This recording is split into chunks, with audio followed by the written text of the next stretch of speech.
Hello, मी doctor निजोल Patil, homeo care क्लिनिकमधून. हिवाळ्यामध्ये तुमची त्वचा खूप जास्त प्रमाणात कोरडी होते. तसेच त्याप्रमाणे खाज येणे, क्रॅक्स पडणे हे सगळं होत असतं.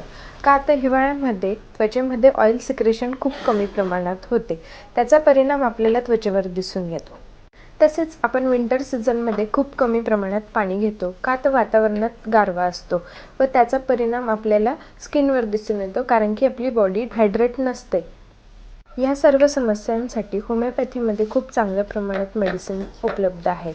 जसे की बर्बॅरिस वल्गॅरिस, कोरडी त्वचा होणं, आग होणं शरीरामध्ये, यासाठी खूप उपयुक्त आहे. तसेच दुसरं म्हणजे sulphur dry eczema, wet eczema यासाठी खूप उपयुक्त आहे. ग्रॅफायटिस, क्रॅक्स येणे, अंगावर खाज येणे यासाठी छान प्रकारे आपण यूज करू शकतो. अशा समस्यांना घाबरून न जाता व तसेच तुमची स्किन हेल्दी ठेवण्यासाठी एकदा होमिओ केअर क्लिनिकला अवश्य भेट द्या.